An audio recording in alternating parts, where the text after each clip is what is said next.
Pagkawasan ako kung kwan, mga kwan, normal ko ah. Ang igsoon sila Marley, Risa, Bibian, Percy, Rami, Lando, gagmay pa mo. Ako ba, gabantay ninyo. Kabalo mana, ako ka tawag eskwela kay ako gipabantay nyo ni Papa. Ako lang ba? Ikaw Tersi. Anong gabut-buot ka sa kwan sa kumugulang nga? Respeto unta mo. Respeto mo sa kuwa ba? Pugaw na siya yung igsoon. Namang gimabilin sa kong lawas karon. Mandigali. Ayog yung duaw na ko. Ang yun ako, di ako ikwan sa tindahan. Di sa kong balay sa ibabaw. Di ko niyo lubong diritso. Iting ka pa siluon yun. Kalag-kalagon, di ka yun. Kablaw. Huwag kayo respeto na ko ah. Ikaw Burlong. Ngayon ako ni magtabang mo. Ngayon yung kwarta kay balik ko hospital. Pero may kita gutok. Gali kayo at masakit nagbalik kayo. Wala na tayo kwarta. Gamari kayo. Ang nyo sa inyo ha. Maula lang mo silingan. Tagan na kukuan. Kabalo mo sa, wak mo kasabot sa kong dala. Akong gusto na ako'y kaistorya. Bisa ka mga bata nga akong palangga kayo, inyo pang ikuan.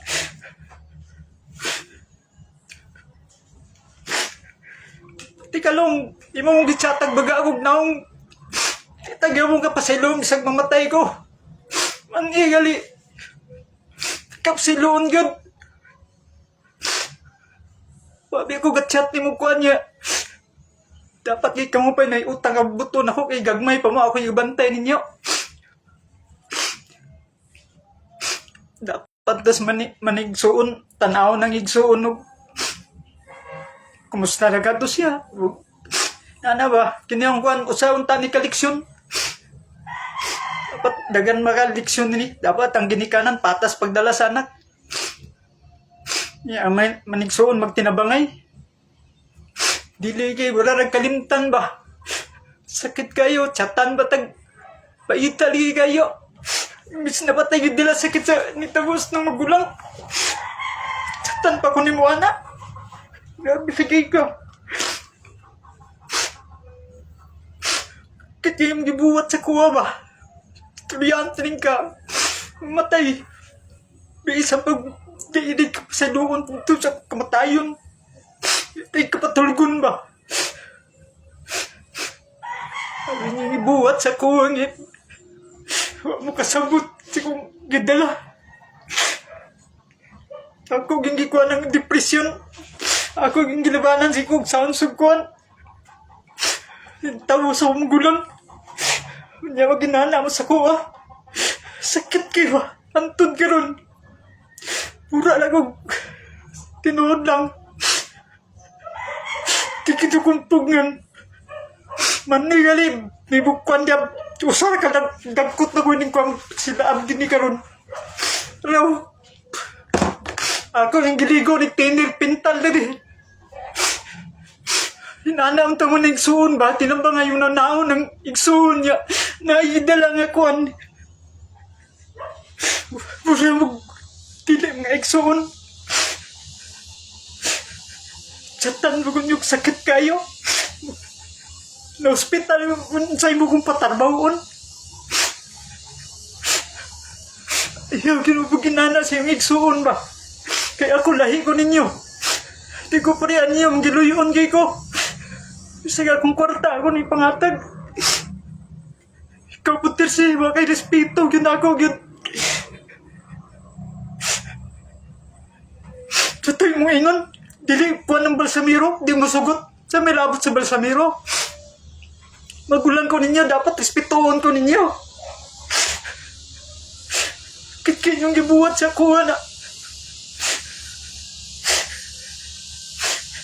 Ako rin gili kayo yung mubalos ko. Ako hindi ko ang siginuungan. Lisong pagbalos ko patay yung tao kay dako kayong sala. Maula gini na una-unaan ako kang buhaton. Pati ko makasala. Grabe mo. Mabuting sa kuha.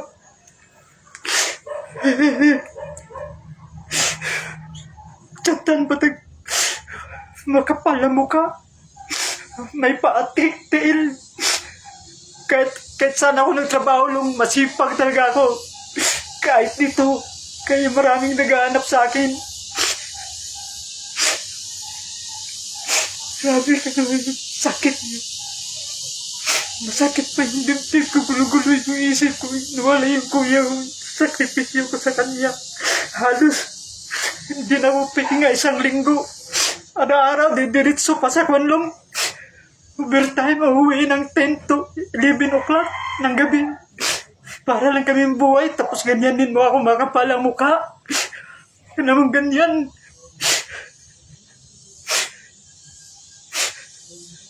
Hindi ko sana i-post yung mukha mo eh. Hindi ka nag-reply. Hindi ko talaga tanggap yung chat mo. Hindi naman kita inanong talaga. Grabe ka. Sakit yung ginawa yung dalawang tirisi sa akin. Wala kayong respeto. Dapat respetuhin niyo ako. Kasi yung maliit pa kayo, ako yung nagbabantay sa inyo. Hindi ako nagpag-aaral na mabuti sa elementary dahil ginawa niyo akong babysitter. Alam niyo yan. Marley, Lisa, Ravi, kayo lahat. Arden, Vivian. Grabe kayo. Pero hindi ako naningil sa inyo ng bayad. Kasi kapatid ko kayo. Tapos yun ang papel siguro binigay sa akin ng Panginoon. Kasi lang mama at papa palaging wala ako yung nakabantay sa inyo. Halos ng anak na din kayo. Ako man din nagbantay. Grabe naman kayo. Makita nyo ngayon yung sakit na ginawa nyo sa akin. Kita nyo talaga. Kita nyo. Dito ako mamatay sa bahay na to. Ayaw ko talaga magkasala ng mga tao. May nakaaway nga ako eh. Hindi ko tinudas kasi alam kong malaking sala yun sa Panginoon. Ganito lang ako pero maglakad ako. Palagi akong nakuha ng Panginoon sa simbahan. Tapos ganun yung gagawin niyo sa akin. Grabe kayo mga kapatid kayo. Dapat yun sa inyo yung mga bata ikuhan kasi yun na makatanggal ng stress ko. Papunta dito kukunin niyo pa. Alam mo, mahal na mahal ko yung mga pamangkin ko. Kahit wala akong pera, maghahanap nga ako. Tapos, hindi ko talaga kayo patulugin tayo silang do. Yung ginawa niyo sa akin. Sakit talaga. Sana magawa ito ng leksyon ng mga tao. Dapat sa magkapatid magtulungan. Intindihin yung isa. Intindihin yung may nilandalang sakit na naramdaman dahil sa pangyayari ng kuya ko. Dapat ganun sana lahat. Hirap.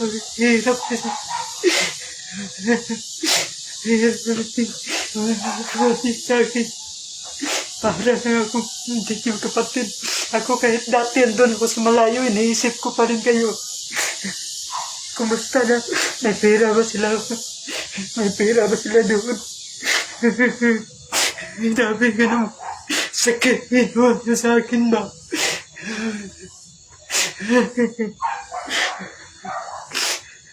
Kaya sabi ko sa iyo, ilalive ko yung mangyayari ng buhay ko. Ilalive ko talaga. Kala nyo, hindi ako matapang ako, hindi ako takot ng tao. Takot lang ako ng Diyos. Diyos lang kinatakutan ko.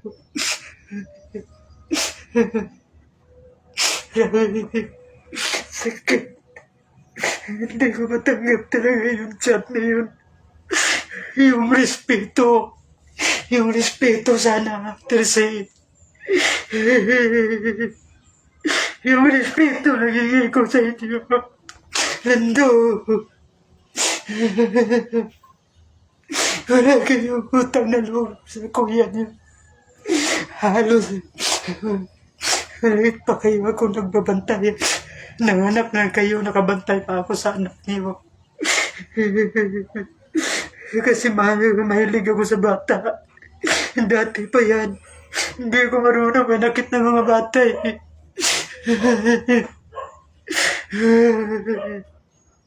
Hindi ako nakainom. Hindi ako. Sakit talaga. Hindi ako matulog gabi-gabi. Naisip ko, dinagdagan yung sakit ng dala ko. Grabe kayo, dapat sa inyo. Kausapin niyo ako. Iba yung ginawa niyo eh. Hingi lang ako ng tulong kasi bumalik ako sa hospital. Bumalik ako. Ayaw ko kasi bumalik doon. Kasi mahal magastos. Pero anong ginawa niyo? Kinalimutan niyo ako eh. Kaya kasama kami ni Mama malapit na. Guys, tsaka sila Junjun. Sakit na yung ginawa niyo sa akin. Kayong dalawa. Wala kayong respeto. Ito puro na ito ng thinner. Ito na tira. Mga pintura. Sisindihan ko ito mamaya ilalive ko. Tsaka ako maglambitin dyan, oh. Lando, dyan ako maglambitin, Terse. Kayong dalawa. Hindi ko kayo papatulugin talaga. Tato, sana maintindihan yung ginawa ko. Kayo lang din gumawa sa akin ito. Bakit yung mo sinaktan ng ganon? Magkapal ba yung mukha ko? Kaya humingi ng pera sa inyo. Alam kong tumayo sa sarili ko pa. Dati pa, maliit pa kayo. Hindi nyo alam kasi ramdam ko sakit ni Junjun. Maliit pa kami, naglalayas na kami. Nabibinta na kami ng tinapay, kinadumaraog sa carbon. Hindi niyo kasi nadaanan yung nadaanan namin ni Junjun na hirap.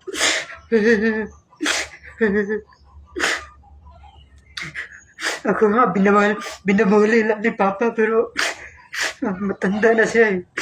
Kaya sinabihan ko nga, hindi naman ako nagtanim ng galit sa inyo, Papa. Matagal na yun, yung bago lang isipin natin, di ba? Hindi ko tanggap yung kung ano sa akin ginawa niyo. Sakit na. Sakit na sa dibdib. Nagaguluhan yung utak ko. Kaya nga hindi ako umiinom.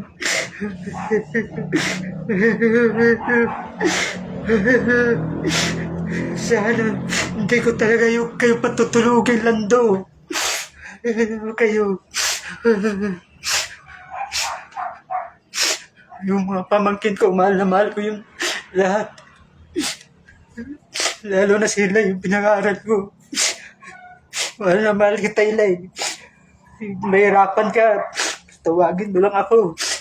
Kahit wala na, alagaan ba rin kita.